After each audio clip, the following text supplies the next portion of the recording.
Para além disso, nós assistimos também à intervenção da polícia.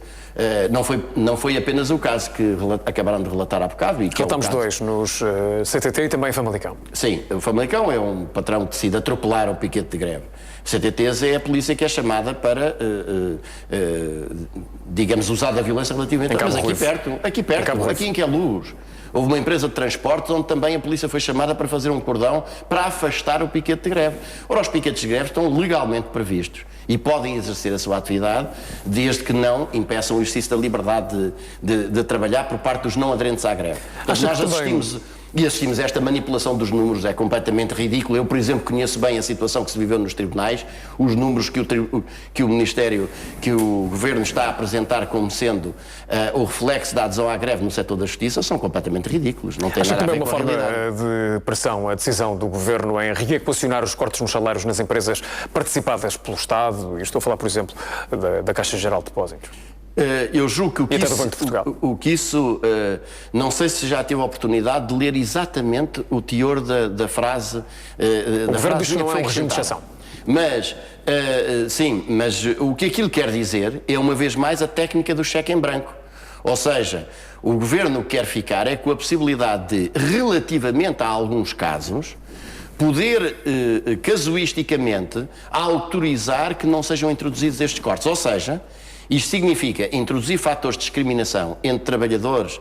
Repare, todos os trabalhadores das empresas do setor empresarial do Estado estão sujeitos exatamente ao mesmo regime laboral, que é o regime laboral privado.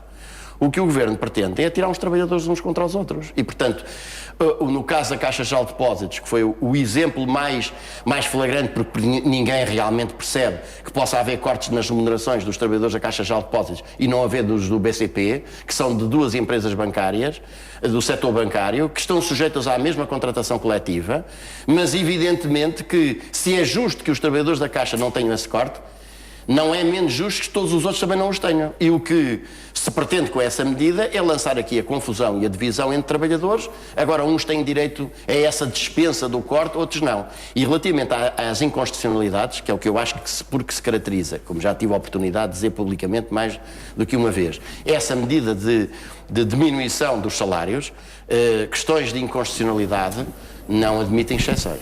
A Ministra do Trabalho, Helena André, vem também falar de algum desrespeito pelas decisões que foram tomadas relativamente ao assegurar dos serviços mínimos. Acha que foi evidente neste dia de greve alguma falta de respeito por essas decisões base? Não.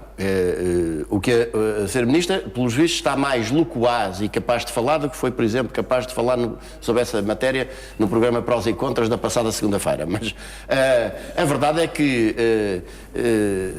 o único caso que eu conheço onde terá havido alguma resistência da parte dos trabalhadores quanto ao cumprimento dos serviços mínimos foi na Soflusa, onde os serviços mínimos fixados pela Comissão Arbitral se aproximavam muito dos serviços máximos. Isto é, entendamos-nos quanto a uma coisa. Uma greve encerra necessariamente em si a potencialidade de causar transtornos. E os serviços mínimos não se destinam a evitar transtornos, destinam-se apenas a evitar sacrifícios incontornáveis de outros direitos também constitucionalmente tutelados de grau idêntico. Toda a gente percebe o que é que isto significa, por exemplo, em serviços de saúde. Os serviços de urgência, de emergência, as unidades de cuidados intensivos têm de funcionar. Todos os outros serviços que não se prendem com o pôr em risco a vida ou a integridade física das pessoas não têm que ser assegurados por serviços mínimos. Esta solução aplica-se exatamente da mesma forma relativamente aos transportes. E, portanto, esta ideia de que a greve não pode produzir efeitos nem causar transtornos e, portanto, se justifica fixar serviços mínimos que se aproximam dos serviços máximos, a meu ver, é profundamente errada. E repare como, adotando quanto a mim uma concepção correta, a Comissão Arbitral do Metro decidiu que não havia lugar a serviços mínimos. Em relação ao futuro, Carvalho da Silva, perspectiva até manifestações de forma concertada entre vários países da União Europeia. Acha que isso também pode forçar a uma alteração das políticas como as centrais sindicais? Não, isso é evidente. Eu julgo que é inevitável o caminho da internacionalização da luta dos trabalhadores e das suas organizações. Porque, efetivamente, o que se está a passar hoje com os trabalhadores portugueses é algo similar ao que se está a passar com os trabalhadores espanhóis, ou gregos ou italianos e, portanto, aquilo que, voltemos àquele ponto que eu referi há bocado, os grandes beneficiários, os grandes credores das dívidas externas e os beneficiários dos juros são a Banca Europeia, em particular a alemã, e em parte a francesa, mas sobretudo a alemã. E a União Europeia está hoje transformada numa estrutura jurídico-política que encobre, de facto, a dominação dos tantos países, em particular dos países mais fracos, como é o caso de Portugal, pela Alemanha. Aquilo que Hitler não conseguiu com as divisões Panzer, a União Europeia, na época da senhora Angela Merkel, está a conseguir. E, portanto, é absolutamente natural que os trabalhadores desses países sintam necessidade de se unir, de se articular em lutas.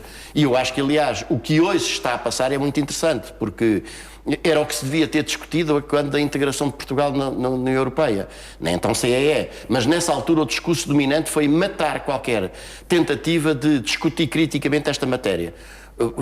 Houve algumas vozes que foram imediatamente abafadas, como por exemplo a minha, que chamaram a atenção que a forma como essa integração europeia estava a fazer significava que não era Portugal que entrava na CEE, mas que era a CEE que ia entrar em Portugal e que iria transformar o nosso país num país sem nenhuma capacidade de produção. Hoje é muito interessante quando finalmente esse ponto começa a estar na agenda e vai estar na primeira linha, porque a União Europeia assume-se cada vez mais como uma estrutura de dominação em relação aos povos dos países mais pequenos. Garcia Pereira, muito obrigado pela sua presença em estúdio no Obrigado TV24 no Diário da Tarde.